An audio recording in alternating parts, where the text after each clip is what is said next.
Dok, kailangan ko makapagtapos ng pag-aaral at ikaw lang ang nakikita kong makakatulong sa akin. Huwag ka mag-alala, katawan ko magiging kapalit. Jane, tandaan mo ang rule natin. No love, just business. Yun ang kasunduan natin. At oras na malaman to ng asawa ko, sinisiguro ko sa'yo na tapos tayong dalawa. Akala ko, Lola, hindi ko mamahalin si Dr. Joseph, pero nagkamali ako. Pero lalaban ako, Lola. Hindi ako magpapatalo sa asawa niya kahit anong mangyari. Mga walang hiya kayo! Mga traidor! Papatayin ko kayo! Tulungan mo ako, Lola! Barangin mo si Ma'am Rosie! Kailangan mawala siya sa landas namin ni Dr. Joseph! Apo, nararamdaman kong bumalik sa akin ang barang na ginawa ko kay Rosie. Napakalakas ng mahika ng albularyong humawak sa kanya! Taon 2018, Maynila.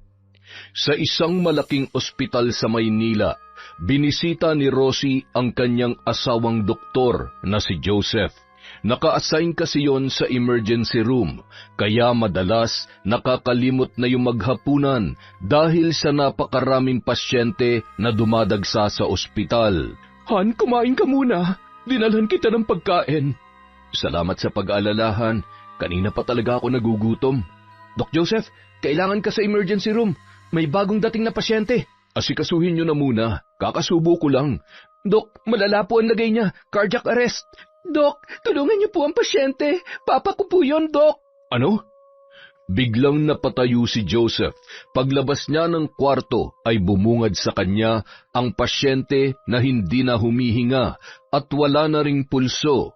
Nurse Eric, i-CPR mong pasyente. 30-2 ratio. Yes, Doc. Nurse Ed, mukhang hindi na nagre-response ang pasyente. Kunin ang ECG at bigyan siya ng oxygen. Yes, Doc. Eric, ipagpatuloy ang CPR. Yes, Doc. Mukhang wala pa rin pagbabago ah. Defibrillator, 200 joules, first shock. Yes, Doc. Siguraduhin maayos ang pagkakalagay ng mga paddle at huwag hawakan ng pasyente. Clear. Nagbigay ng shock si Joseph. Isang kuryente ang dumaan sa katawan ng lalaki, ngunit hindi na talaga yun bumalik sa normal. 3 beses na inulit ni Joseph ang pagbibigay ng shock na umabot na sa maximum joules na 360. Ngunit wala pa ring nagbabago sa kondisyon ng pasyente, hanggang nagtuloy-tuloy na rin ang flatline na lumabas sa monitor. Doc, iligtas niyo po ang papa ko! Jane, bakit nandito ka? Hindi ka pwede dito. Lumabas ka rito. Makalipas ang ilang sandali. Pasensya ka na, Jane. Ginawa na namin ang lahat. Pa! Huwag niyo akong iwan! Paano na ako, Papa? Tahan na, Jane. Wala na tayong magagawa. Hindi siya pwedeng mamatay, Doc. Jane, Apo, tama na. Tanggapin na lamang natin ang lahat. Nandito pa naman ako. Hindi kita pababayaan. Lola, kailangan ko po si Papa. Siya lang ang inaasahan ko. Nauunawaan kita, Apo.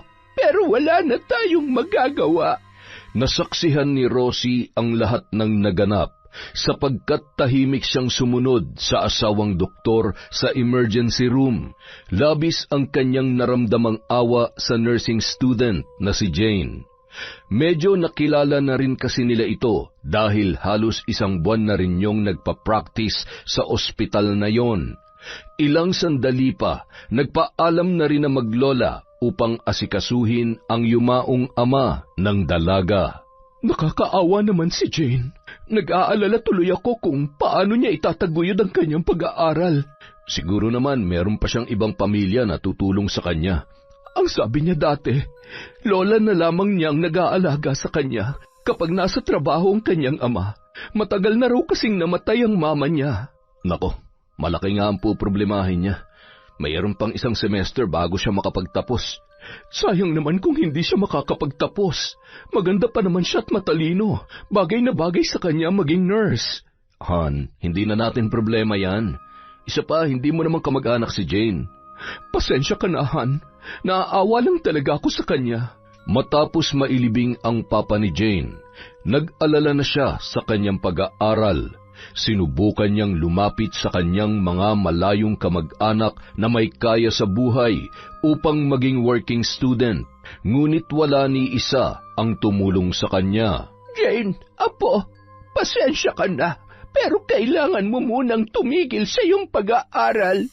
Hindi pwede, Lola. Kaunting panahon na lang at makakatapos na ako. Paano kita mapag-aaral?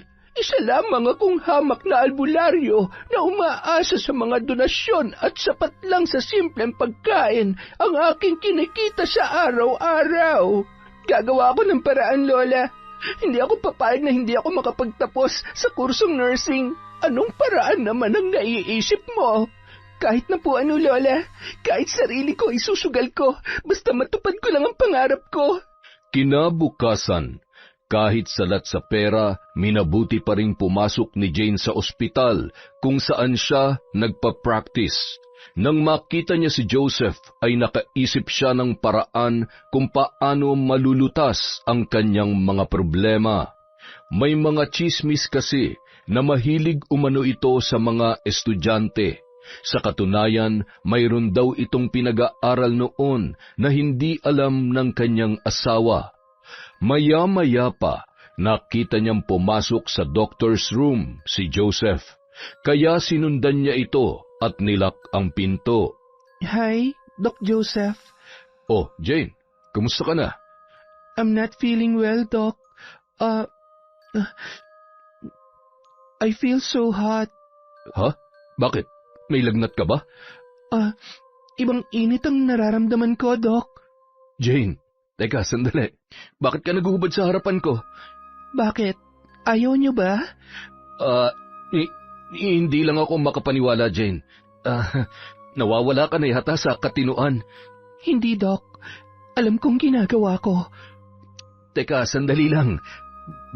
Bakit mo naman to ginagawa? Doc, kailangan ko makapagtapos ng pag-aaral. At ikaw lang ang nakikita kong makakatulong sa akin. Huwag ka mag-alala. Itong katawan ko magiging kapalit. Teka lang, Jane. Parang hindi mo yata pinag-iisipang mabuti ang desisyong ginagawa mo sa buhay mo, ha?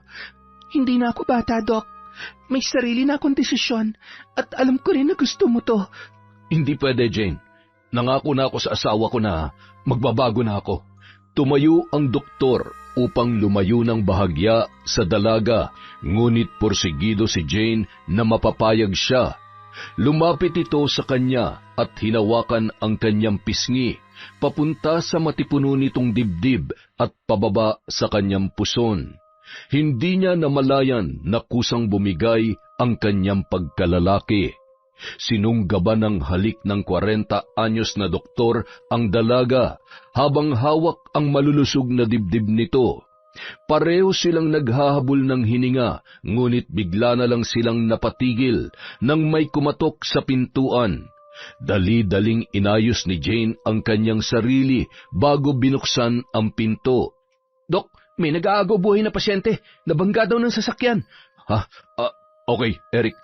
Asikasuhin niyo at susunod ako agad. Yes, Doc. Mauna na po ako. Jane, sumunod ka na ron. Tulungan mo si Eric. Hindi pa tayo tapos, Doc. Unahin mo munang trabaho, Jane. Yes, Doc.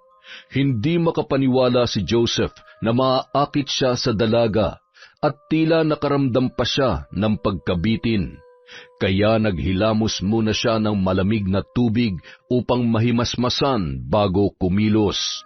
Paglabas niya ng kwarto, bumungad sa kanya ang naghihingalong pasyente. Eric, bigyan mo siya ng oxygen. Opo, Doc. Jane, i-monitor ang kanyang blood pressure at heart rate. Opo, Doc. Malala ang kanyang sugat sa ulo. Kailangan natin siyang stabilize at ihanda para sa CT scan. Yes, Doc. Ako na pong bahala. Kumilos agad ang mga nurse upang i-CT scan ang pasyente. Matapos makita ang resulta, agad na tumawag si Joseph ng neurosurgery team para sa agarang operasyon ng pasyente. Nang matapos ang kanyang tungkulin, agad siyang bumalik sa doctor's room, habang si Jane naman ay kinausap ng kanyang kaibigan na si Eric. Jane, magtapat ka nga sa akin. Bakit ang tagal mo dun sa kwarto ni Doc kanina? Tsaka ang putla-putla mo nung pumasok ako. Ha? Wala naman. Nag-usap lang kami ni Doc. Nagtatanong kasi siya tungkol sa dahilan sa nangyari sa papa ko. Nagtatanong tapos nakalak yung pinto. Lalaki ako, Jane. Alam ko nangyayari kapag ganun. Bahala ka nga dyan kung ano-anong iniisip mo eh. Jane, binalaan na kita dati ha. Huwag kang masyadong didikit yan kay Doc Joseph. Napakatinik yan sa mga babae, lalo na sa mga katulad mong estudyante. Alam ko naman yon. At saka ilang beses mo na bang sinabi sa akin yan? Alam mo naman pala eh. Pero bakit dumidikit-dikit ka pa rin sa kanya? Eric, huwag mo nang bigyan ng masamang dahilan ng pagiging close namin ni Doc Joseph. Tigas talaga ng ulo mo.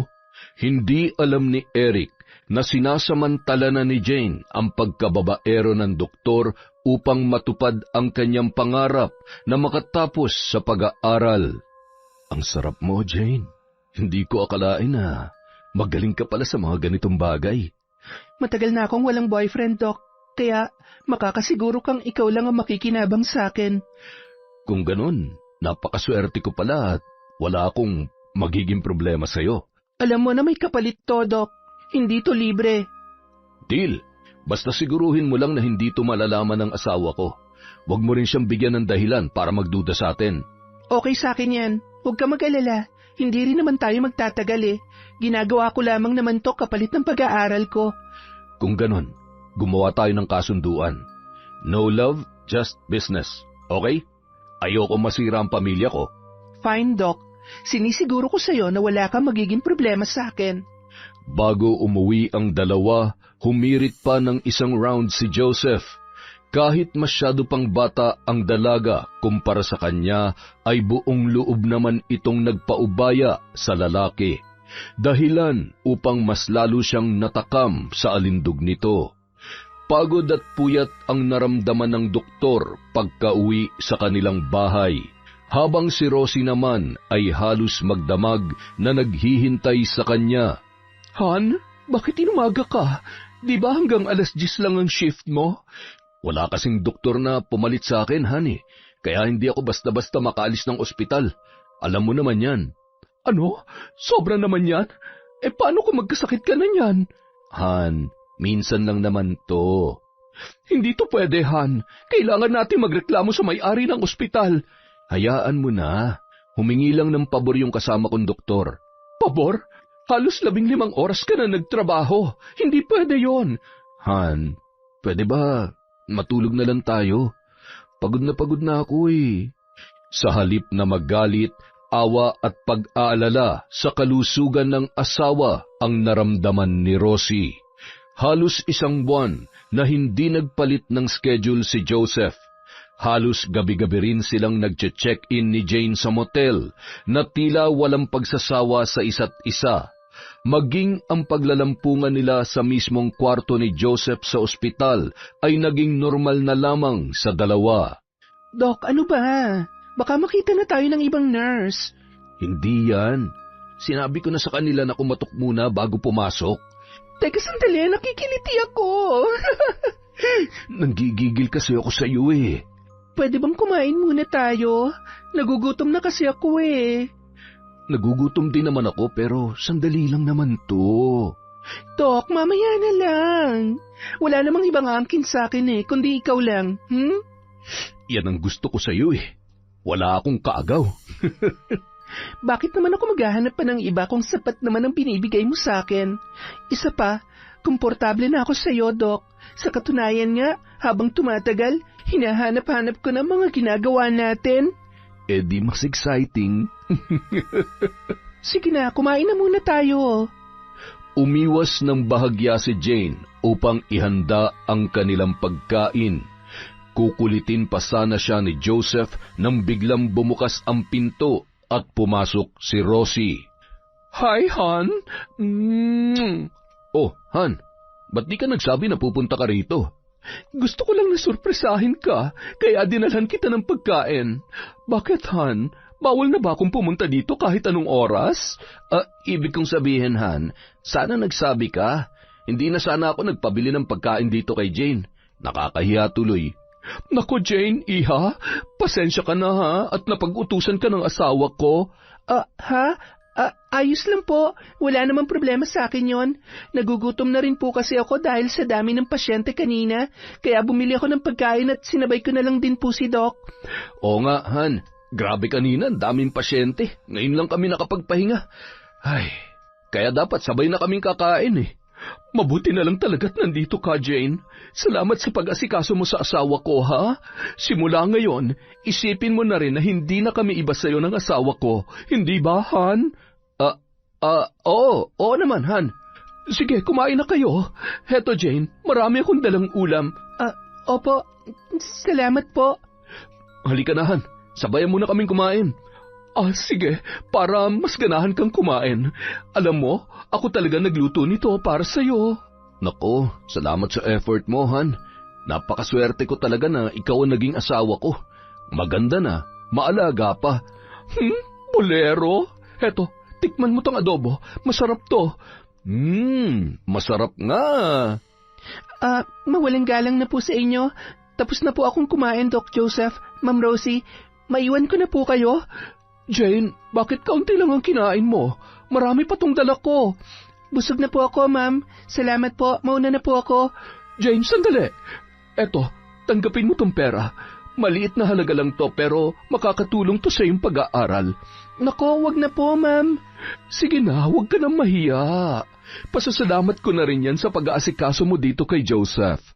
Wala nang nagawa pa ang dalaga, kundi tanggapin ang perang ibinigay ni Rosie. Pagkatapos ay dali-dali siyang lumabas at hindi na lumingon pa. Hindi niya maintindihan ang kanyang naramdaman. Para siyang nagigilty at nakaramdam din siya ng selos kahit malinaw ang kanilang usapan ni Joseph na pure business lamang ang kanilang relasyon. Mabuti na lang, Han, at nakapag-aral pa yung bata matapos mamatay ang kanyang ama. Oo, Han. May tumulong naman daw na kamag-anak sa kanya. Ang bait siguro nang tumulong sa kanya, no? Sa panahon kasi ngayon, kahit kamag-anak ay mabibilang na lang ang may malasakit. Oo, tama ka dyan, Han.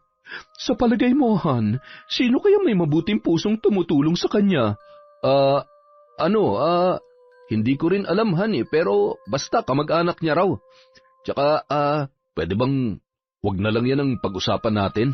Hindi rin naman natin kilala yung mga kamag-anak niya eh. Okay, kung yan ang gusto mo.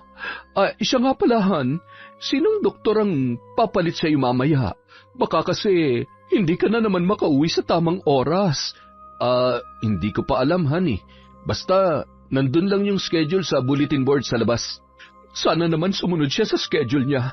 Dahil kung hindi, baka ako na mismo mag-report sa kanya sa may-ari nitong ospital. Nako, Han, wag. Nakakahiya sa mga kasama kong doktor. Paano naman kung ako ang mangangailangan? Baka hindi rin nila ako pagbigyan. Hindi naman kasi mabuti ang ginagawa nila. Parang nakakasanayan ka na nila eh. Kung gusto mo, kakausapin ko na lang sila na maayos. Han, hindi mo na kailangang gawin yon. Basta mamaya, after ng shift ko, uuwi ako kagad. Ha? Aasahan ko yan, Han, ha? Promise, Han. Pagkalipas ng 1 oras ay umuwi na si Rosie. Samantala, pagkatapos ng shift ni Joseph sa ospital ay hindi pa rin siya umuwi, tulad ng ipinangako niya sa kanyang asawa. Sa halip ay nagsama na naman sila ni Jane sa motel. Muntik na tayong mahuli ni Ma'am Rosie kanina. Pasensya ka na, hindi ko alam na darating siya eh. Hindi kaya nagdududa na siya sa atin? Di yun. Alam kong hindi pa nagdududa si Rosie sa'yo, kaya sikapin mo lang na maging normal sa harap niya. Siyempre naman, gagawin ko talaga yan. Hindi ako papayag na masira ang diskarte ko. Basta maging mabait ka lang sa kanya, wala tayong magiging problema. Hindi ko akalain na ganun ka-inosente ang asawa mo, kaya pala napakadali lang niyang lokohin. Huwag na natin yung pag-usapan. Halika nga dito. Dok, ano ba? Dahan-dahan naman. Kanina pa kasi ako nang gigigil sa iyo eh. Alam mo, habang tumatagal, lalo lang akong nababaliw sa iyo, Jane. Sige lang, Dok. Pagsawaan mo ko hanggang gusto mo. Wala kang kasing sarap, Jane. Talaga? Kung ganon, mas masarap ako kaysa sa asawa mo? Tinatanong pa ba yan? Siyempre naman. Napangiti naman si Jane dahil sa kanyang narinig. Tila sabik na sabik sila sa isa't isa na parabang hindi nagkita ng ilang araw. Naging mas mapusok na tila apoy na nagliliyab ang kanilang mga katawan. Pagkatapos ng kanilang ginawa, sabay silang napagod at sabay na rin natulog na parehong walang saplot. 5:00 na ng umaga nang mapabalikwas ng bangon si Joseph. Dali-dali niyang hinatid si Jane sa kanilang bahay tulad ng kanilang nakasanayan. Magandang umaga po, Lola. Mano po? Apo, napapadalas ng paghatid sa iyo ng doktor na yun, ah. Umamin ka nga, meron ba kayong relasyon? Lola, wala po. Wala? Anong tawag mo sa inyo? Hinatid niya lang po ako, Lola. Magkasabay kasi ang oras namin paglabas ng ospital. Inuumaga kayo, Jane.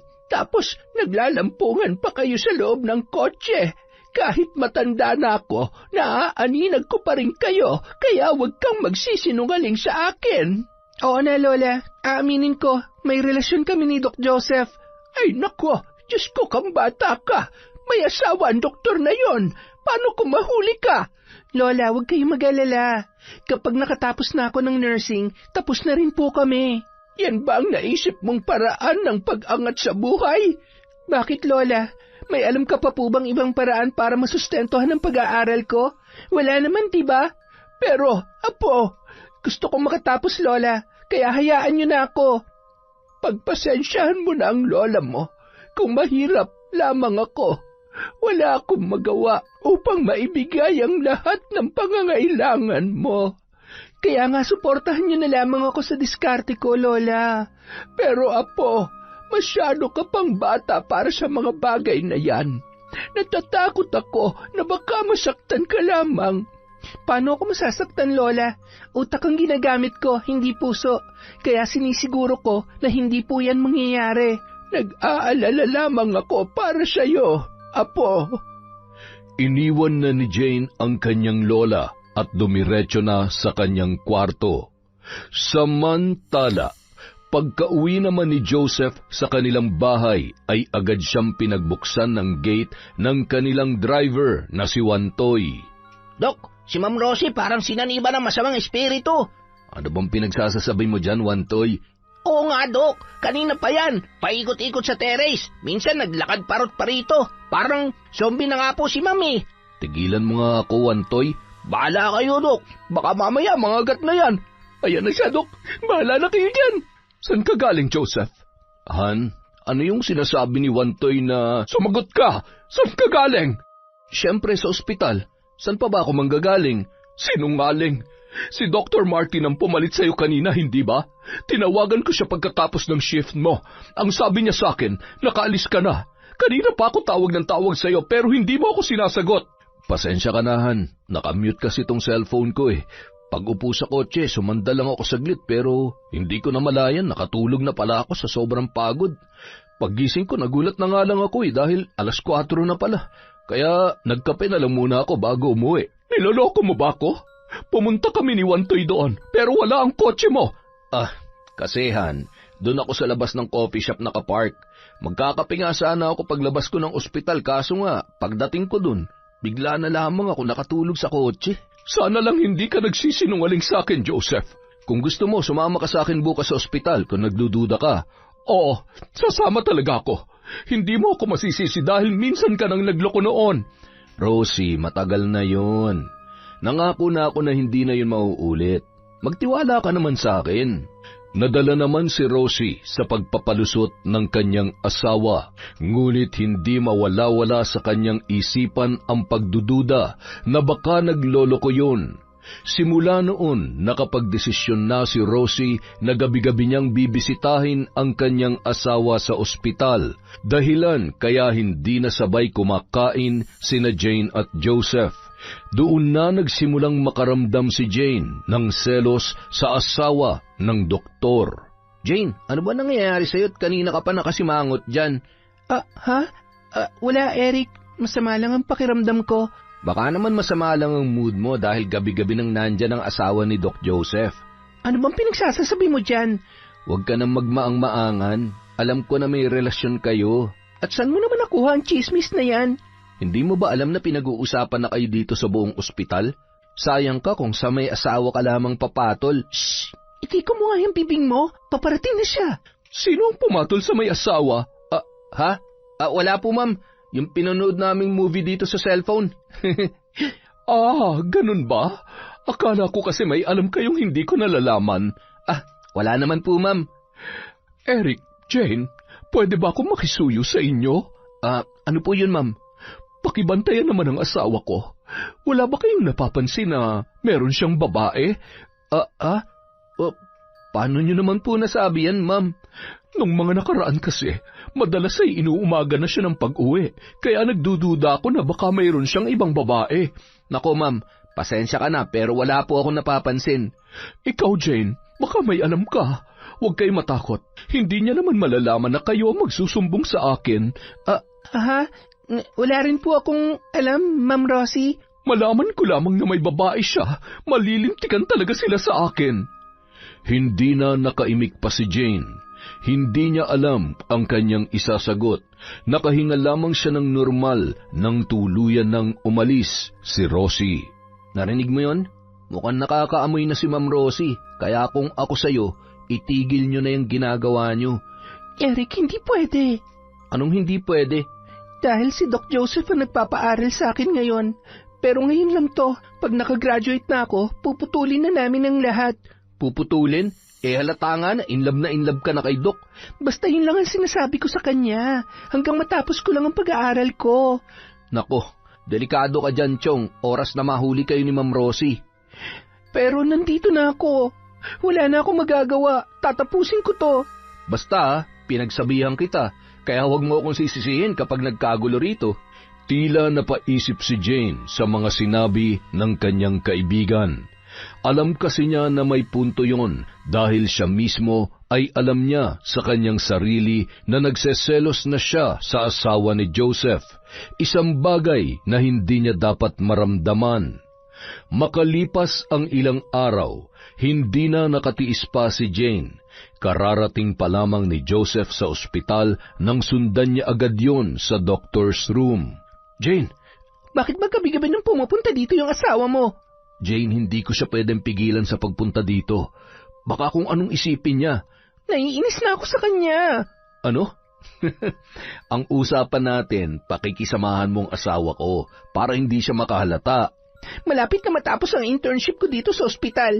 Tapos, lagi pang pumupunta dito ang asawa mo. Ni halos wala ka ng oras para sa akin. Teka lang, Jane. Nagsiselos ka ba sa asawa ko? Oo, aaminin ko, nagsiselos na ako. Jane, may kasunduan tayo. Wala na akong pakialam sa kasunduan. Basta ang alam ko, naiinis ako kapag nakikita ko kayo magkasama ng asawa mo. Matuto kang ilugar ang sarili mo. Paano kapag nahuli niya tayo? Di titigil to. Matitigil din ang pag-aaral mo. Sige ka. Wala na akong pakialam. Jane, be professional. Hindi mo ba iniisip na pareho tayo mapapahamak niyan? Kaya ayusin mo yung utak mo. Ayan, nagagalit ka na sa akin ngayon. Pagkatapos mo akong pagsawaan. Jane, tandaan mo ang rule natin. No love, just business. Yun ang kasunduan natin. At oras na malaman to ng asawa ko, sinisiguro ko sa'yo na tapos tayong dalawa. Hindi na nakaimik pa ang dalaga. Malinaw ang kanilang usapan, ngunit ngayon ay hindi niya na kontrolado ang kanyang emosyon. Hanggang sa natapos na ang kanyang pagiging nursing intern sa ospital. 3 araw pa lamang niyang hindi nakikita si Joseph ay tila mapapraning na siya. Noon niya lamang namalayan na obsessed na siya sa doktor. Nang malaman niya na nagpapalit yon ng schedule sa araw, hindi siya nagdalawang isip na kausapin yon. Hindi ka na dapat pumupunta dito sa ospital. Hindi ka na intern. Kasi hindi mo na ako tinatawagan. 3 araw pa lang, Jane. Kahit na, dapat binibigyan mo pa rin ako ng panahon. Wala to sa usapan natin. Doc, hindi ko sinasadya na ma-obsess sa'yo. Ang gusto ko lang naman ay magkita pa rin tayo araw-araw. Nababaliw ka na ba? Alam mong hindi pwede yung gusto mo. Pwes, gumawa ka ng paraan. Hindi ako papayag na hanggang ganito na lang tayo. Nakikiusap ako, umalis ka na. Darating na ang asawa ko ngayon, may lakad kami. magtataka siya kung bakit nandito ka. Huwag mo siyang bigyan ng dahilan para magduda sa atin. Aalis lang ako kapag pinangako mong magkikita tayo mamaya. Okay, sige. Magkita tayo mamaya. Tatawagan kita. Okay na ba yon? Aasahan ko yan, ha? Pangako yan. Kaya umalis ka na bago ka paabutan ni Rosie. Napanatag naman ang kalooban ni Jane. Aalis na sana siya nang biglang dumating ang asawa ng doktor na ikinagulat nilang dalawa. I'm here, honey. Hello, hon. Oh, nandito ka pala, Jane. Kumusta? Kailangan mo ba ng tulong? Ano kasi? Napadaan lang siya, Han, at nangungumusta na rin. Napaka-thoughtful mo naman pala, Jane. Sinasadya mo talagang puntahan ang asawa ko dito. Mabait po kasi si Doc. Hindi na rin po ako magtatagal, ma'am. Alis na po ako kasi hinahanap na po ako ni Lola, malamang. Well, sumabay ka na sa amin. Ihatid ka namin sa inyo. Naku, nakakahiya po. Wag na lang po. Ano ka ba naman? Huwag ka na mahiya sa amin ng asawa ko. Halika na. Napilitan namang sumabay si Jane kahit labag sa kanyang kalooban. Habang magkatabi ang mag-asawa sa front seat, nakaramdam na naman siya ng labis na selos kay Rosie. Doon nabuo ang kanyang pangarap na sana siya na lang ang asawa ni Joseph. Pagkababa ng dalaga sa kanilang bahay, diretso siyang pumasok sa kanyang kwarto at umiyak. Anong nangyari sa'yo, Apo? Lola, ang sakit pala na maging kabit lang. Sinabi ko naman sa'yo noon pa na itigil mo na yan, pero ang tigas ng ulo mo. Akala ko po, Lola, hindi ko mamahalin si Doc Joseph, pero nagkamali po ako. Pero lalaban po ako, Lola. Hindi ako magpapatalo sa asawa niya kahit anong mangyari. Ay nako, nababaliw ka na, Apo. Basta, Lola, aagawin ko si Doc Joseph sa kanya. Tulungan niyo po ako, Lola. Please. Jane, mali yan. Hindi kita matutulungan sa gusto mo. Alam kong hindi lang panggagamot ang alam niyo, kundi may alam rin kayo sa pambabarang. Kaya tulungan niyo ako, Lola. Patayin niyo si Ma'am Rosie para masolo ko na si Doc Joseph. Jane, mali ang hinihiling mong ito. Hindi ko yan magagawa. Mali? Anong pagkakaiba sa pinagagagawa ng mga nagbabayad sa'yo para mambarang? Hindi ko sila kilala, Jane. Samantalang ikaw, apo kita. Kaya nga tulungan niyo ako, Lola, dahil apo niyo ako. Kung hindi niyo ako tutulungan, ako ang gagawa ng paraan para makuha si Doc Joseph. Kinagabihan, hinintay ni Jane ang tawag ni Joseph ayon sa pangako nito. Tumupad naman ang doktor sa usapan, kaya walang kasing saya ang kanyang naramdaman nang muling makasiping ang doktor. Samantala, hindi nila alam na may nagsumbong kay Rosie kung nasaan ang kanyang asawa. Nagkunwari siyang nag-check-in sa motel kasama si Wantoy upang makapasok, hanggang sa matagpuan nila ang kotse ng doktor. Samahan mo ako, Wantoy. Magtanong tayo kung saang kwarto naka-check-in si Joseph. Ma'am, baka naman magalit sa akin si Doc. Kanino ka ba kumakampi? Sa akin o kay Joseph? Siyempre, sa inyo, ma'am. Kaya lang, si Doc kasi ang nagpapasweldo sa akin. Medyo gipit po ako ngayon, ma'am. Kung ayaw mo kong samahan, pues ako na lang. Sandali, ma'am. Sasama na ako. Bahala na. Tara na po, ma'am. Atak! Kahit kailan talaga puro kakalokohan. Habang patuloy sa paglalaro ng apoy ang dalawa, bigla na lang silang napatigil nang may kumatok ng malakas sa kanilang pintuan.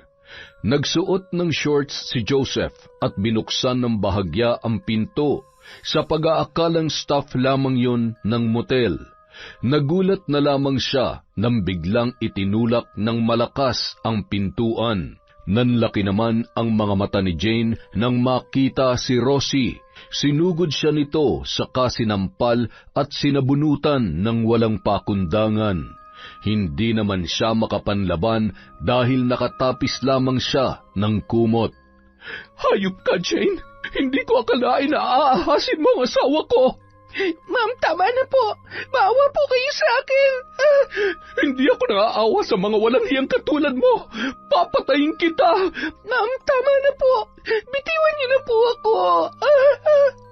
Rosie, tama na. Walang hiya kayo. Mga traidor, papatayin ko kayo.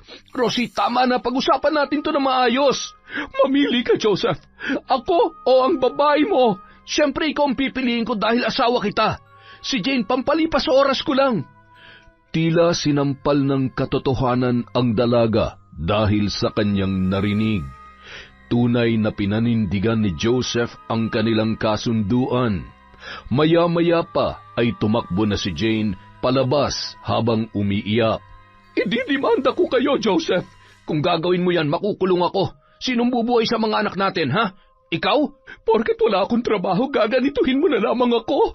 Rosie, asawa kita. Samantalang si Jane, laruan ko lang. Ang buong akala ko'y nagbago ka na. Pero hanggang ngayon, babaero ka pa rin. Tama na. Umuwi na tayo sa bahay. Huwag mo nang palakihin ang gulong ito. Nakakahiya sa mga nandito. Nakakahiya? Marunong ka mahiya. Rosie, please, tama na. Nang makauwi sila sa bahay, agad naman nag-empake si Rosie ng mga gamit para lumayas. Ngunit mahigpit siyang pinigilan ng kanyang asawa. Napaluhod pa si Joseph sa harapan ni Rosie at sa kanyang mga anak. Habang umiiyak ang dalawang bata ay yumakap sa kanila ang ama, dahilan upang maantig ang puso ng kanilang ina. Han, huwag ka nang umalis. Maawa ka sa mga anak natin. Kailangan nila ang buong pamilya.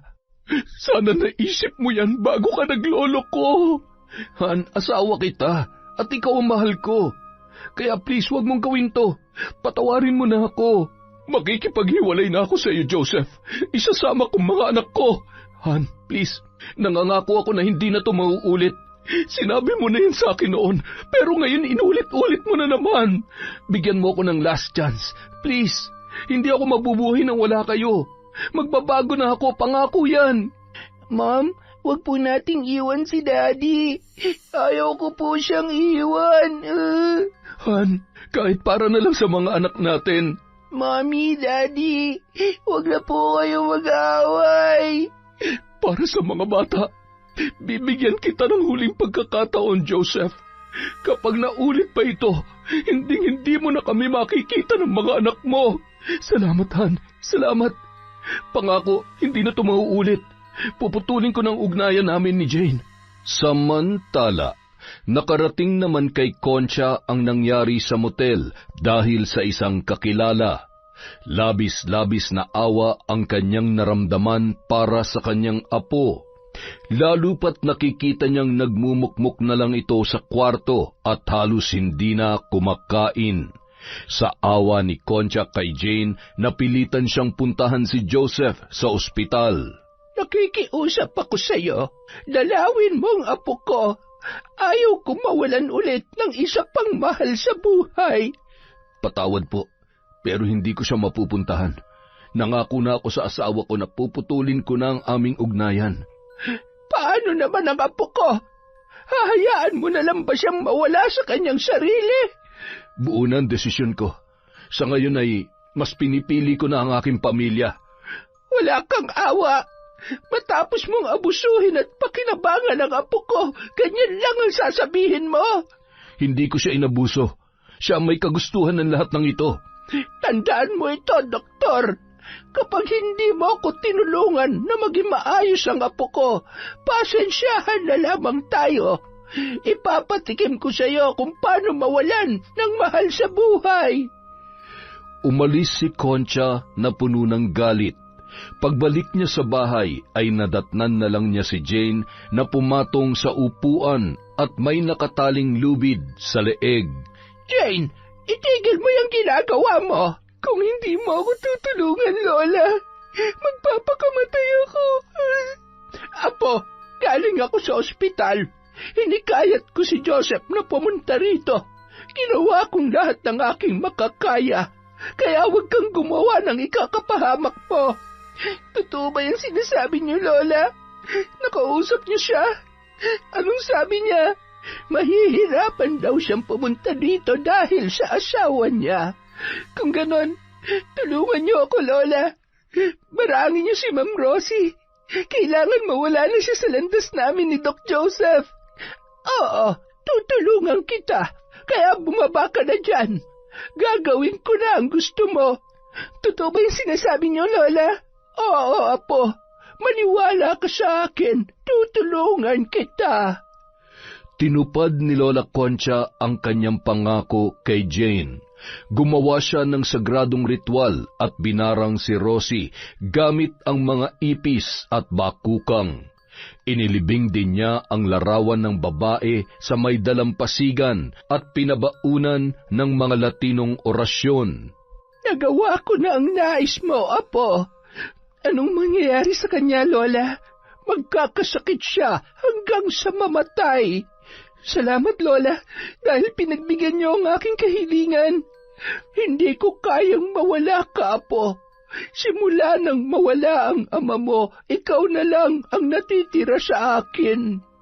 Pagkatapos nito, Lola, tiyak ko mamahalin na ako ni Joseph. Apo, masyado ka pang bata. Marami pang ibang lalaki ang iyong makakasalamuha. Paano kung hindi talaga kayo ni Joseph ang para sa isa't isa? Hindi, Lola. Siya lang po ang gusto ko. Kaya kukunin ko siya kay Rosie sa kahit anong paraan. Nais mang sabihin ni Concha na mali ang ginawa nila. Ngunit mas nananaig sa kanya ang takot na baka tuluyang maging desperada ang kanyang apo. Samantala, umepekto naman agad ang barang na ginawa ni Concha kay Rosie. Han, tulungan mo ako. Hindi ako makabangon. Ano nangyari sa'yo, Han? Ang tiyan ko, napakabigat. Han, bakit parang lumalobo nga yung tiyan mo?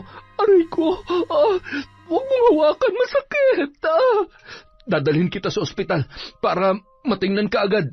Kung may sakit man ako, bakit wala akong sintomas na naramdaman?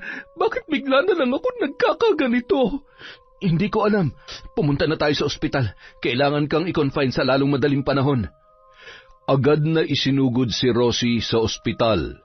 Mabilis naman siyang inasikaso at kinunan ng blood samples para sa mga test. Nagsagawa rin ng MRI at ultrasound, ngunit nanatiling negative ang lahat ng resulta. Halos 1 linggo na si Rosie sa ospital, pero wala pa ring eksplanasyon ang mga doktor sa kanyang sakit, lalo na ang tungkol sa pagliit at paglobo ng kanyang tiyan. Joseph, ilabas mo na lang ako rito. 1 linggo na ako pero wala pa rin nagbabago. Han, hindi pwede yan. Hindi ka pa magaling. Mas lalo ako magkakasakit dito.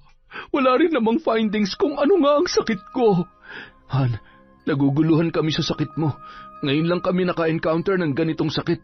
Maging ang paglobo at pagliit ng tiyan mo ay hindi namin maipaliwanag. Kaya nga, iuwi mo na lamang ako sa bahay.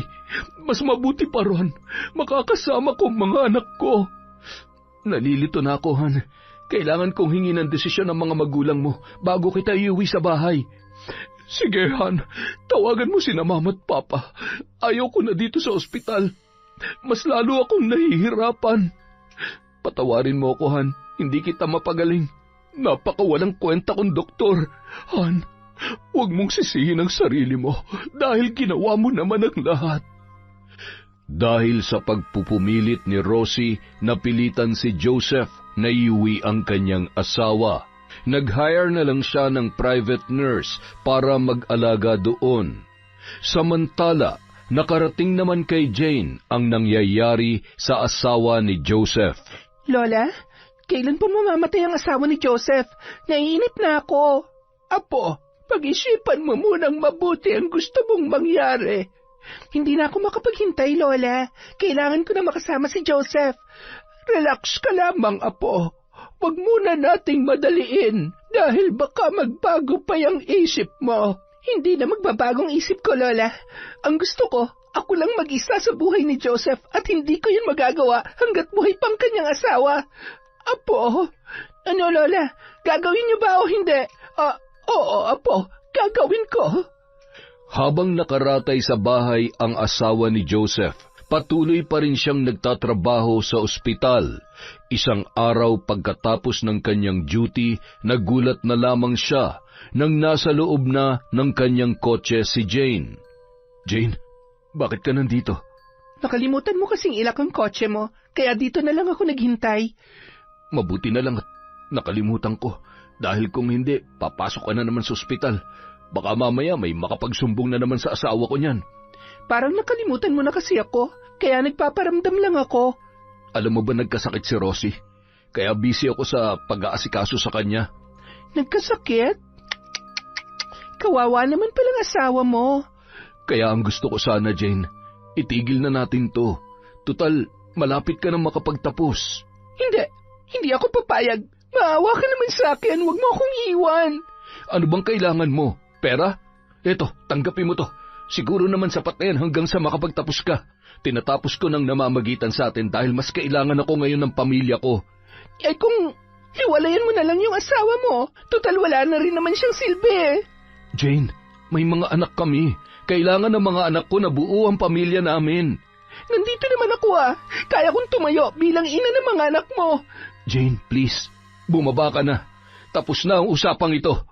Umuwing bigo ang dalaga, kaya muli na naman niyang hinikayat ang kanyang lola upang madaliin ang pagpatay kay Rosie. Lola, akala ko ba mamadaliin mo ng pagpatay sa asawa ni Joseph? Jane, maghintay ka lamang, Apo. Hanggang kailan, Lola? Hihintayin mo pa bang magpakamatay ako bago mo paggawin ang gusto ko? Apo, hindi. Huwag mong gagawin yan.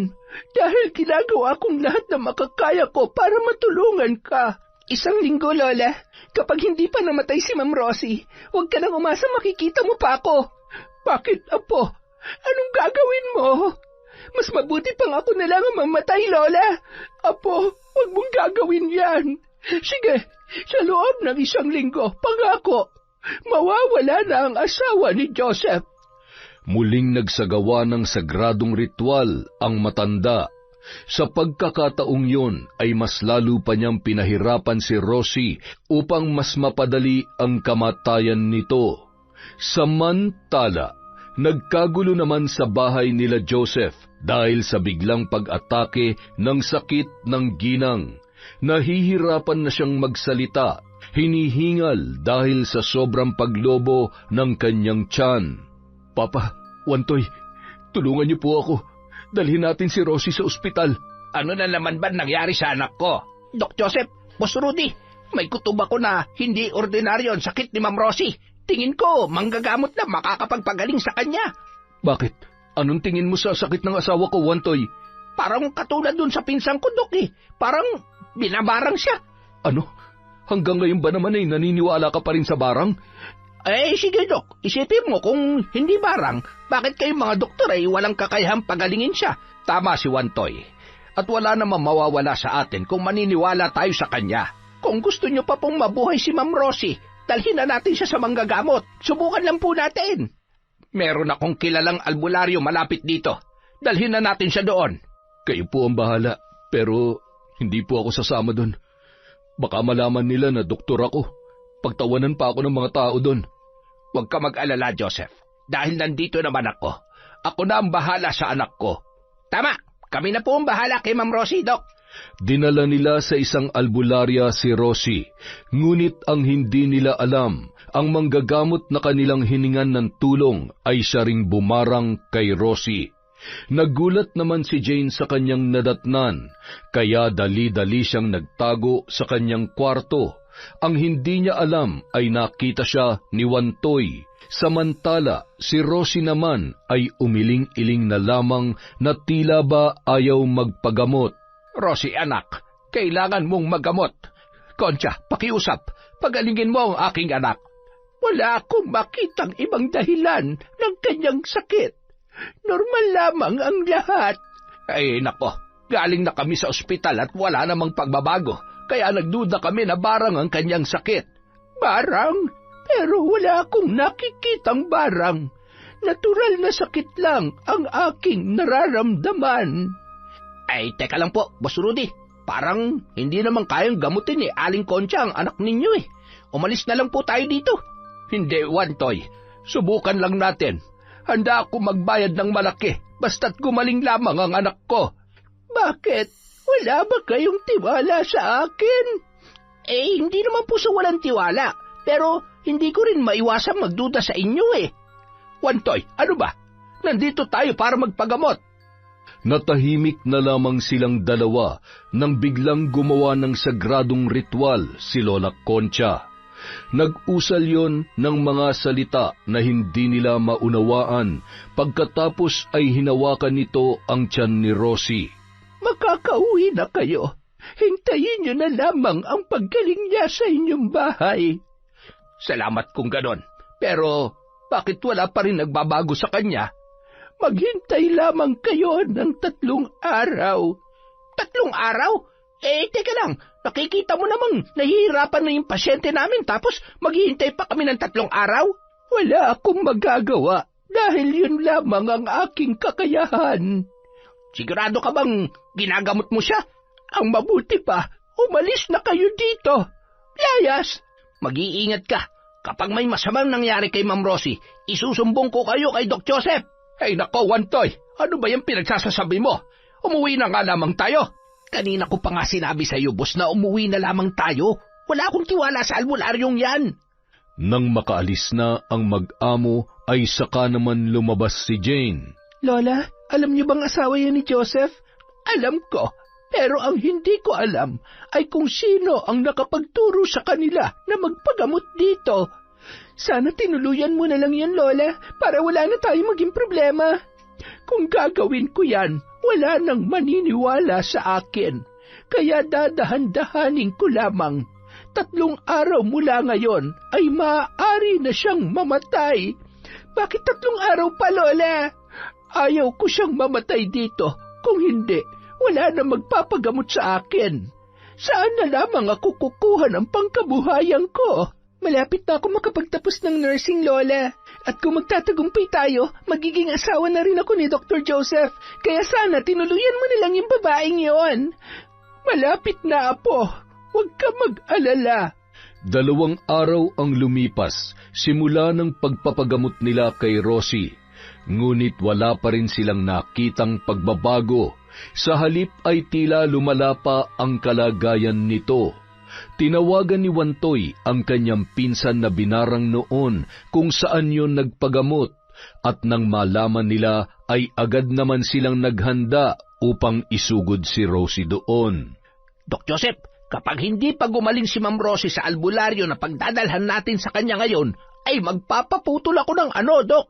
Bakit? Ano ba nangyari doon sa unang pagpapagamot niyo sa kanya? Ay nako, wala akong tiwala sa albularyong yun Bakit? Saan niyo ba siya dinala? Doon sa, lola ni Jane.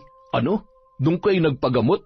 Hindi ko naman alam, Doc Nagulat na lang ako dahil nakita ko yung babae doon na kasama mo sa motel. Tumahimik ka, Wantoy. Baka marinig tayo ni Papa Rudy. Wag mo na ulit babanggitin ang tungkol sa bagay na yan, ha? Ay, pasensya ka na, Doc, pero naisip ko lang na baka... Na baka ano? Na baka kasi si Jane ang nagpapabarang kay Ma'am Rosie. Ay nako, baliw ka na talaga, Wantoy. Ilang beses ko bang sasabihin sa inyo na hindi ako naniniwala sa mga barang-barang na yan? Dok, totoong barang. Hindi ko kayo pinipigilan kung saan kayo magpapagamot. Basta ang importante sa akin, gagaling ang asawa ko. Pero huwag niyo ipilit sa akin yung barang na yan. Ang gulo mo naman kausap, Dok Ay, nako. Pasensya ka na, Wantoy. Ang totoo kasi, naguguluhan na rin talaga ako sa kalagayan ng asawa ko. At hindi na nagsayang pa ng oras sina Wantoy at Rudy. Tumungo sila sa isang lugar na hindi pamilyar sa kanila. Nagtanong-tanong hanggang sa matuntun nila ang bahay ng naturang albularyo. Pagbaba nila ng kotse, agad naman natuon ang atensyon ng mga tao sa kanila. Agad silang pinapasok sa bahay pagamutan na may iba't ibang disenyo na hindi nila maintindihan. Napailing naman ang matandang albularyo nang makita ang pasyente. Tata Pablo, tulungan niyo po sana ang anak ko. Hindi ordinaryo ang sakit ng iyong anak. Barang yan. Pinahihirapan siya hanggang sa mamatay. Kung gayon ay tama nga po ang hinala namin. Binara nga ang anak ko. Huwag kang mag-alala. Madali lamang para sa akin na pagalingin ito. Mabuti na lang at nadala niyo siya dito agad dahil may taning na ang buhay niya. Ma'am Pablo, gawin niyo po ang lahat. Kayo na lamang ang aming pag-asa ngayon. Nagsindi ng itim na kandila ang albularyo. Hinawakan ang tiyan ng ginang. Umusal ng mga hindi maunawaang salita. Pagkatapos ay nagsusuka si Rosie ng napakaraming tubig na may kasamang ipis at bakukang. Insekto? Bakit sumuka ng insekto ang anak ko? Ngayon lamang po ako nakakita ng ganyan, boss. Nakakatakot pala. Yan ang insektong ginamit ng mambabarang upang pinsalain ang kanyang katawan. At yung tubig sa kanyang tiyan, maaaring inilibing sa dagat ang kanyang litrato, at kapag tataas o huhupa ang tubig ng dagat, ay ganoon din ang mangyayari sa kanyang tiyan.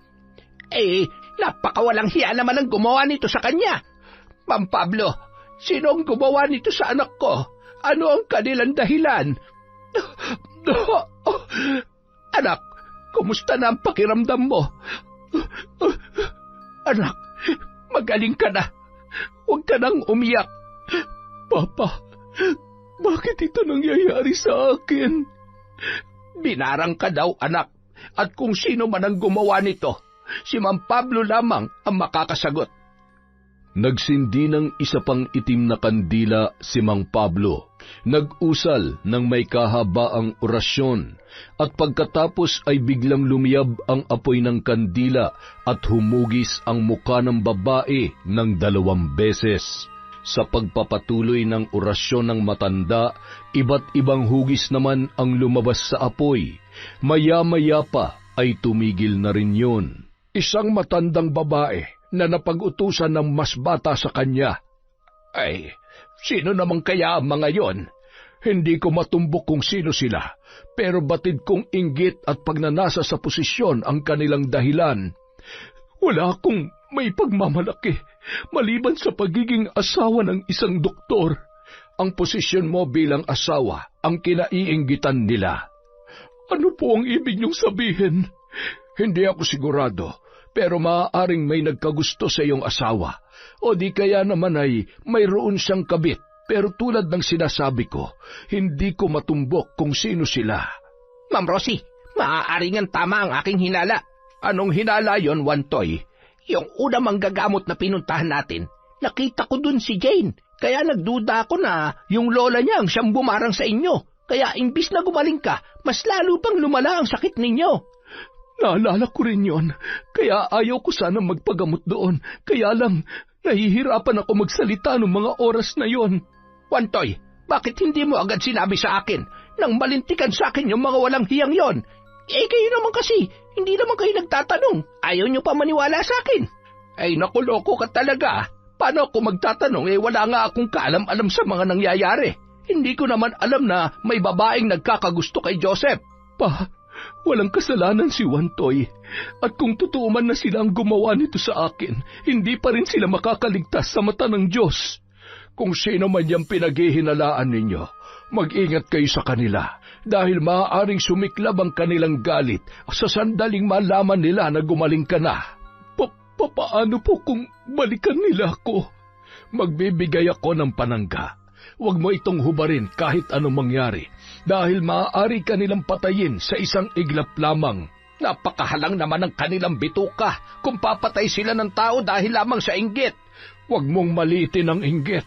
Dahil kadalasan, ito ang nag-uudyok sa tao para pumatay. Tama, kaya ako, nag-iingat po ako parati.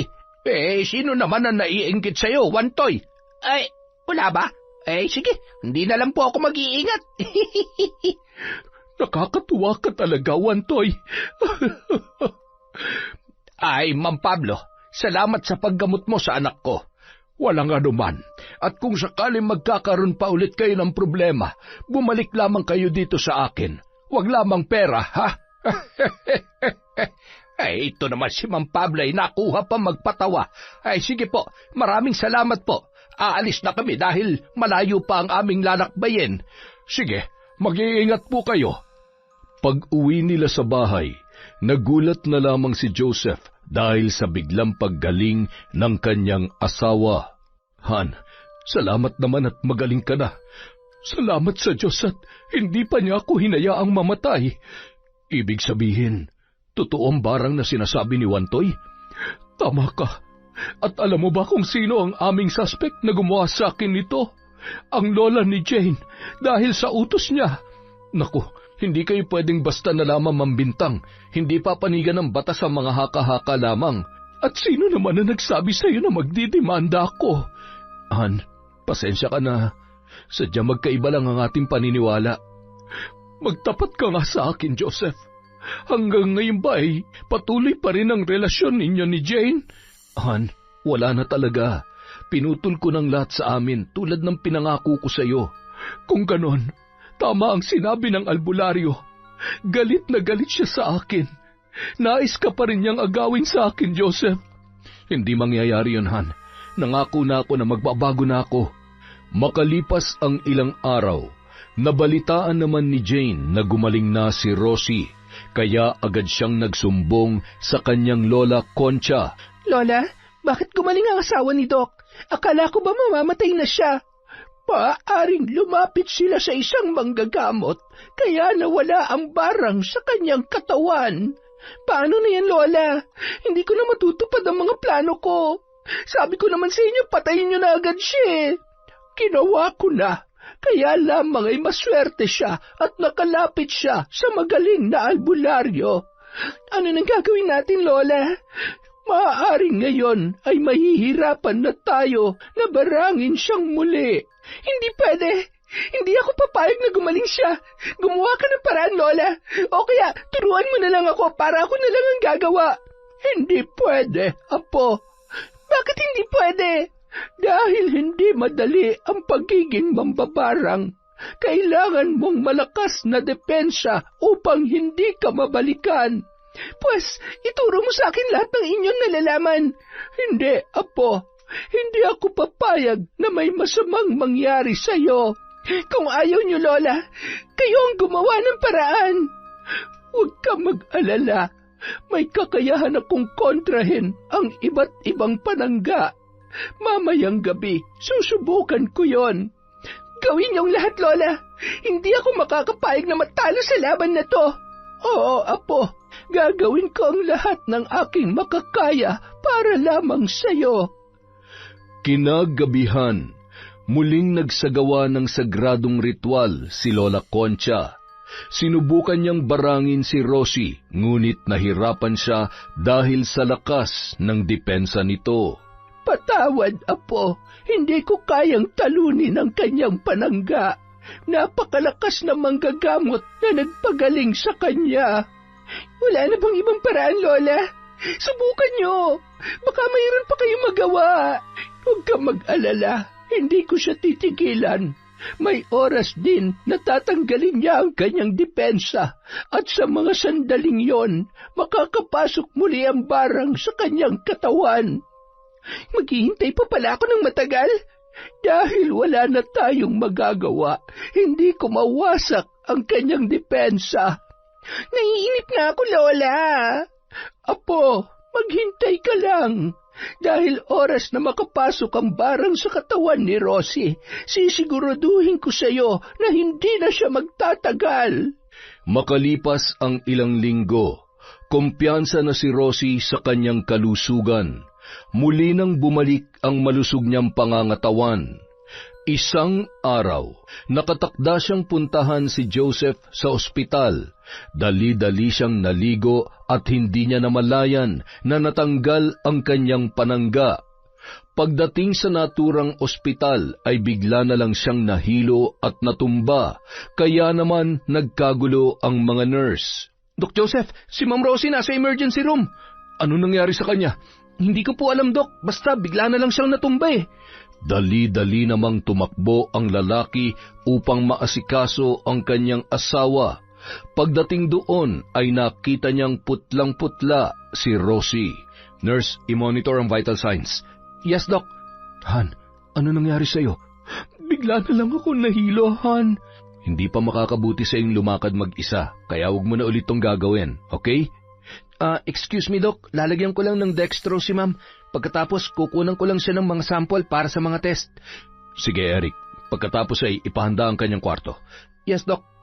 Nandito na pala si Wantoy at Papa Rudyhan. Ipapalipat na kita sa private room. Rosie, anak, kumusta na ang pakiramdam mo? Parang pagod na pagod ang katawan ko. Ma'am Rosie, hindi kaya binalikan ka ng barang? Imposibleng matablan siya ng barang. Sa tingin ko ay malakas ang kanyang depensa. Nawala ko yata ang aking panangga na binigay ng albularyo. Hindi ko namalayan na natanggal yon. Yan na nga bang sinasabi ko eh. Maya-maya pa, dinala na nila si Rosie sa private room. Ngunit ilang sandali lamang ay bigla na lang itong kinapos sa paghinga. Tulungan niyo ako. Hindi ako makahinga. Anak, ano nangyari? Wantoy, tawagin mo si Joseph. Bilis! Opo, boss. Patakbong pinuntahan ni Wantoy si Joseph. Dali-dali namang tumugon ang doktor. Nilagyan ng oxygen si Rosie, kaya naman naagapan yon. Ilang sandali pa, lumabas na ang resulta ng mga test. Ngunit katulad ng dati ay normal lamang ang lahat. Doc Joseph, kailangan nating ibalik si Ma'am Rosie dun sa albularyo. Wantoy, hindi ko siya pwedeng palabasin ng ospital sa ganitong sitwasyon. Masisira ang reputasyon ko bilang doktor. At ano ang gusto mo? Ang mamatay ang anak ko dito? Anong gamot ang ipapainom mo sa kanya? Natahimik naman si Joseph sa sinabi ng kanyang biyanan. Kahit doktor siya, wala siyang makitang sakit ng kanyang asawa. Nalilito po ako. Magdesisyon ka, Joseph. Ang masira ang reputasyon mo o mamatay ang asawa mo? Sige pa, pumapayag na ako. Nalilito na rin ako kung anong sakit ng asawa ko eh. Ay, salamat Joseph. Binabara nga siya. Dali-daling dinala ni Wantoy at Rudy si Rosie pabalik sa albularyo. Ngunit nananatili pa rin itong naka-oxygen. Sa pagkakataong yun ay sumama na si Joseph. Nasa kalagitnaan pa lamang sila ng biyahe nang inatake si Rosie. Kahit may oxygen ay nahihirapan pa rin siyang huminga. Wantoy, bilisan mong pagmamaneho. Baka hindi na makaabot si Rosie doon. Ibalik na lang natin siya sa ospital. Kailangan niyang dalhin sa ICU. Hindi, Joseph. Kailangan natin siya madala sa albularyo dahil alam na natin na hindi siya gagaling sa ospital. Pero hindi ko kaya makita ang asawa ko na naghihingalo. Wala man lang ako magawa. Ama niya ako, Joseph. Kung nahihirapan ka, mas nahihirapan ako. Huwag na kayong magtalo. Mabuti pa'y magdasal kayo para mailigtas si Ma'am Rosie. Halos paliparin na ni Wantoy ang sasakyan. Nang makarating sila sa bahay ng albularyo, ay napakunot naman ang noo ng matanda nang makita si Rosie. Ma'am Pablo, tulungan niyo po ang anak ko. Gaano ba karakas ang mambabarang na yan at kaya niyang kontrahin ang ginawa kong panangga? Ma'am Pablo, ang totoo po niyan, nawala niya ang inyong binigay na panangga. Sinabi ko naman sa inyo na huwag niyong tanggalin yun eh. Hindi po namin sinasadya na mawala yun. Agad na nagsagawa ng ritual ang matandang albularyo. Nagsindi ng kandilang itim at nag-usal ng mga Latinong dasal. Pagkatapos ay hinipan niya ang ulo ni Rosie ng 3 beses. Hinawakan niya ang pulso noon, ngunit nanatili pa rin yung mahina. Samantala, si Joseph naman ay hindi alam ang gagawin. Malakas ang barang na iginawad sa kanya. Isang mabilis ang kamatayan. Mabuti na lamang at nadala niyo dito kaagad. Ano na naman ang ginawa nila sa anak ko?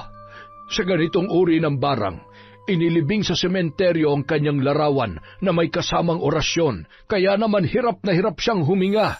Ma'am Pablo, tulungan niyo po siya. Huwag niyo siyang hayaang mamatay. Boss, hindi na gumagalaw si Ma'am Rosie. Rosie, lumabang ka. Kailangan ka ng mga anak mo. Han, huwag kang susuko. Tumabi kayo. Kailangan kong isi-CPR ang asawa ko. Relax lamang kayo. Maghintay lamang kayo ng 3 minuto. Mapapaalis ko rin ang barang sa kanyang katawan. Paano kung tuluyang mamatay ang asawa ko? Alam kong isa kang doktor, pero sa pagkakataong ito, hindi mo magagamit ang iyong abilidad para mailigtas ang asawa mo. Hindi na nakaimik pa si Joseph. Maya-maya ay naggulat na lang siya nang biglang gumalaw ang kanyang asawa. Ngunit nananatili pa rin yung mahina, kaya patuloy pa rin itong ginagamot ng albularyo. Napakalakas talaga ng barang. Habang hinahawakan ko siya, ramdam ko kung paano siya pinahihirapan. May paraan ba para matigil na ang ginagawa nila sa anak ko? Meron, kapag ibinalik natin sa mambabarang ang ginagawa niya kay Rosie. Ang sakit ni Rosie ay mapupunta sa kanya. Parang sinabi mo na rin na papatayin natin ang nambarang sa kanya. Boss, hindi naman siya nangingialam ako pero ang totoo niyan, mangingialam talaga ako. Kung ako sa inyo, mabuti pa ibalik nyo na sa kanyang barang para maranasan naman niya ang ginagawa niya kay Ma'am Rosie. Kung sa bagay, tama ka dyan, Wantoy. Hindi ako makakapayag na papatayin niya ang anak ko. Joseph, ano sa tingin mo? Kayo na po ang bahala magdesisyon. Kayo po ang mas higit na nakakaalam sa mga bagay na yan. Kung ganon, Ma'am Pablo, gawin mo na kung yan lang ang tanging paraan upang tuluyang hindi nila mapatay ang anak ko. Masusunod ang gusto ninyo. Nagpatuloy sa pag-usal ng dasal ang matanda habang nakahawak pa rin sa braso ni Rosie. Inipon niya ang lahat ng puwersa ng barang sa katawan nito at ibinalik sa kung sino mang may kagagawan. Ilang sandali pa, unti-unti nang bumalik ang kamalayan ni Rosie.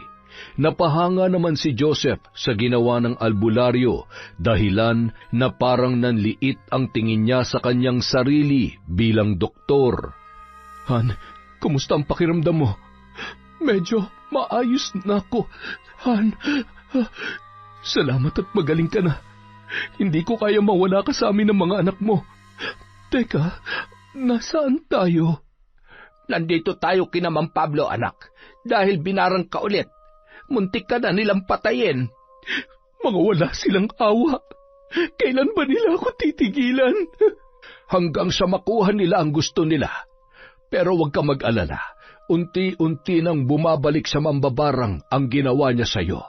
Sa ganitong paraan din, mapapatunayan ninyo kung tama ba ang inyong pinaghihinalaan.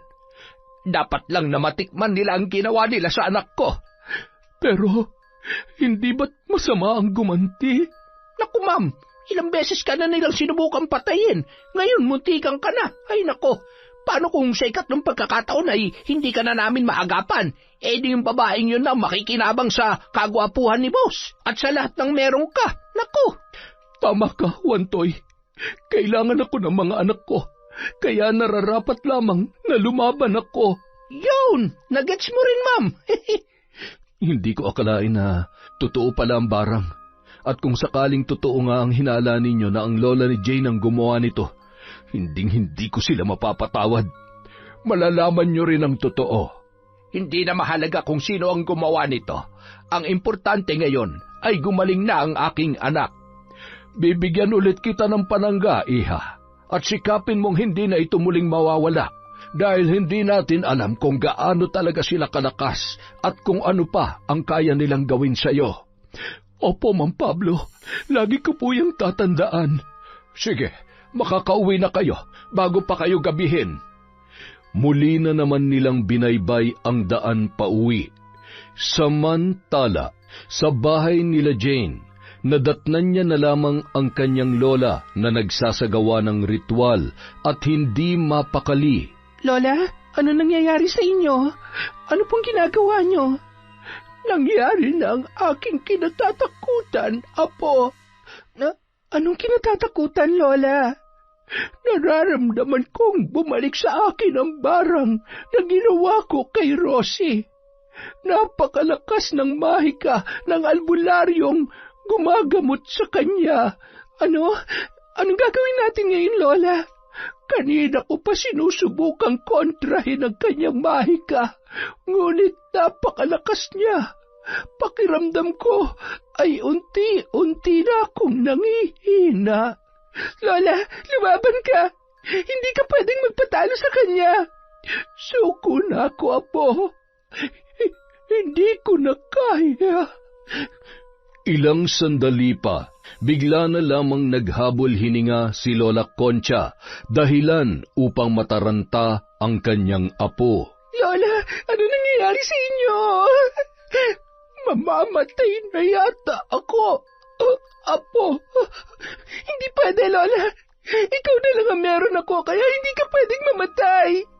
Hindi ko na kayang lumaban, Apo. Napakalakas ng kanyang kapangyarihan. Lola, dadalhin kita sa ospital. Hindi ko matatanggap na may masamang mangyari sa inyo. Huwag na, Apo. Hindi rin ako mapapagaling ng mga doktor. Hindi nakinig si Jane sa kanyang lola. Tumawag siya ng rescue at ilang sandali pa ay may dumating na ambulansya. Mabilis na isinugod si Lola Concha sa ospital na agad namang inasikaso ng naka-duty na doktor na si Dr. Martin kasama ang kanyang mga nurse. Doc Martin, tulungan niyo po ang lola ko. Maawa kayo sa kanya. Sige, kami na bahala sa lola mo. Gagawin namin ang lahat na makakaya namin. Lola, lumaban ka. Huwag mo akong iiwan, Lola. Jane, kumalma ka lang. Nurse Eric, lagyan ng oxygen ng pasyente at i-monitor ang kanyang vital signs. Yes, Doc.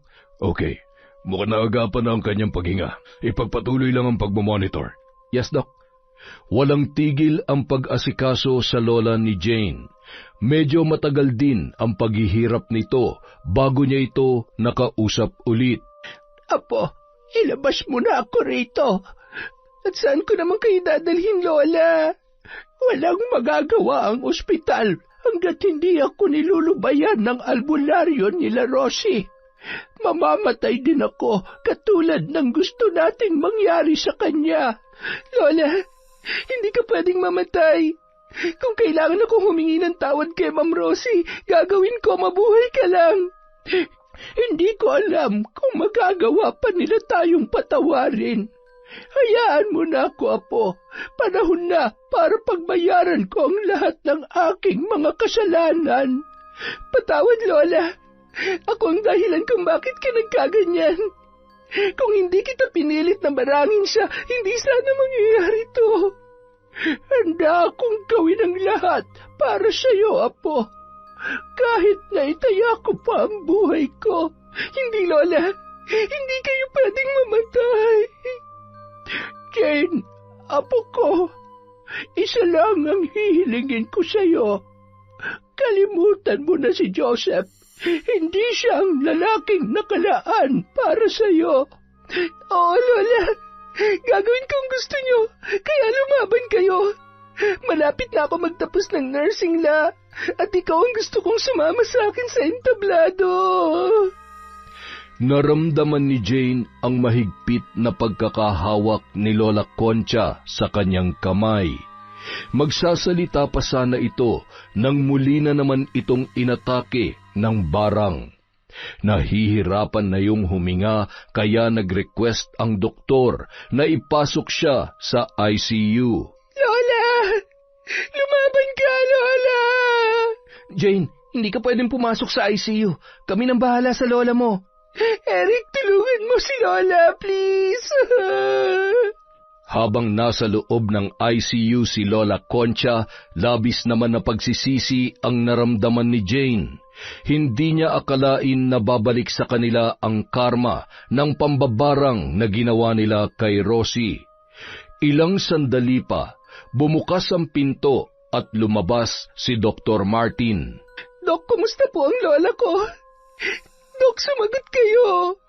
Pasensya ka na, Jane. Ginawa namin ang lahat. Anong ibig niyo sabihin, Dok? Wala na ang lola mo, Jane. Hindi maaaring mamatay ang lola ko. Siya na lang ang pamilya meron ako. I'm sorry, Jane. Lola! Jane, tahan na.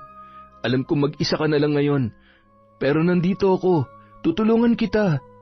Salamat sa pinapakita mong kabutihan, Eric. Nagsisisi ako kung bakit hindi ako nakinig sa iyong mga payo noon. Kaibigan kita, Jane. Kaya dadamayan kita. Huwag ka mag-alala. Ha? Samantala, mabilis naman na nakarating kina Joseph at Rosie ang balita. Doon na rin nabuo sa kanilang isipan na ang lola nga ni Jane ang nambarang kay Rosie. Hindi ko akalain na kaya ni Jane gumawa ng mga bagay na ikakapahamak ng iba. Ngayon naniniwala na ako, Han, na totoo pala ang barang. Maging ako, Han, hindi ko ito mapapatunayan kung hindi ito nangyari sa atin. Patawarin mo ko. Muntik ka nang mamatay dahil sa kagagawang ko. Simula ngayon hindi na talaga ako magloloko. Magsisilbing leksyon sa akin ang lahat na nangyaring ito. Salamat, Han.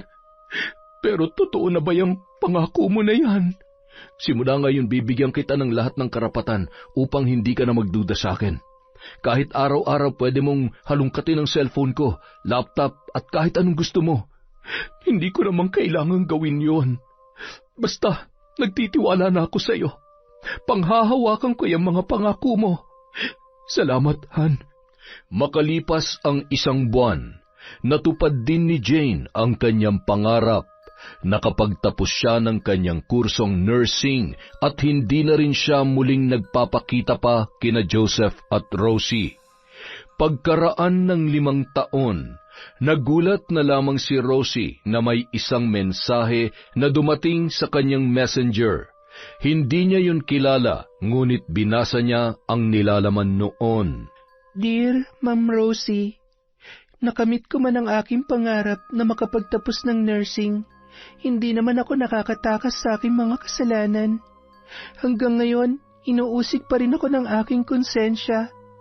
Kahit nandito na ako sa ibang bansa, nagkaroon ng trabaho at masayang pamilya, pero hindi pa rin nawawala sa akin ang takot na baka isang araw ay sisirain din ng ibang babae ang aking pamilya katulad ng ginawa ko sa inyo noon. Kaya ma'am, taos-puso po akong humihingi ng tawad sa inyo. Ang lahat ng aking mga nagawang kasalanan ay pinagsisisihan ko po. Jane. Biglang tumigil ang sandali ni Rosie. Hindi niya lubos akalain na ang taong minsang sumira sa kanyang buhay ay magpaparamdam muli. Noon niya naisip na nang dahil kay Jane ay tuluyan na ring naging mabuting asawa si Joseph. Mas lalong tumibay ang kanilang relasyon dahil sa leksyon na naiwan nito sa kanila. Pumikit siya at ilang sandali pa ay nag-reply sa pamamagitan ng isang voice message. Pinapatawad na kita, Jane. Naway mapatawad mo rin ang iyong sarili. Habang nakikinig si Jane, nagngilid ang kanyang mga luha dahil sa labis na kasiyahan. Tila may nabunot na tinik sa kanyang puso at nakalaya na sa bangungot ng nakaraan. Maging si Rosie ay hindi rin maipaliwanag ang kanyang nararamdaman. Isa lamang ang kanyang alam, magaan na ang kanyang pakiramdam. Yon! Ang pagpapatawad po ay mahalaga. Guys, gawin po natin yang araw-araw, kaya ang mga bakla sa kwentong enteng ay patawarin nyo na. Dahil dyan, meron tayong shoutout. Hello po kay Heli Borja na matampuhin. Hello po din kay Beth Mercado, kay Finky Rusi 14, kay Naneth Carson, kay Vivian Gatchalian, kay MJ Rivera. Hello po kay Marites Bryce, kay Delia Alion, Shauma TV. Hello din po kay Donna Clarito, kay Flordesita Cabe, kay Vicky Yabut, kay Rika Tataan, Cristel Yabut. Hello din po kay Gila Therese Nicole Santiago. Shout out kay Glessy Don, kay Selena Libona. Hi kay Alfreda Alano, kay Margie Banosong, kay Medelina Nasyanseno. Hi din po kay Helen Flores, Sanaling Family at Marilo Guevara. Hi kay May Espiritu, kay Ay Bisaya from Butuan City. Hi po sa Sobremonte, SPK Family from Jessica Sobremonte, kay Arnel Castro from Hong Kong. Hello din po kay Mercy Aninyon, kay Manny Maniego, kay Hazel Badua, kay Jennifer Uwano. Hi po kay Inday from Bahrain. Hello kay Billy Ray, Jenny May, Ray Buendia from Lucy Buendia. Shout out din po kay Rosalina Bugayong, kay Edison Gonzalez, kay Miss Maura, kay Resel Galope. Happy birthday sa Monday po, November 3. Sakto.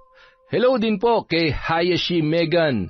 Hello kay Ruby Rose from Singapore, kay Norsen TV, kay Monica Nieves, at syempre kay Pamela Allen. Maraming salamat po sa walang sawang pagsuporta sa Kwentong Enteng!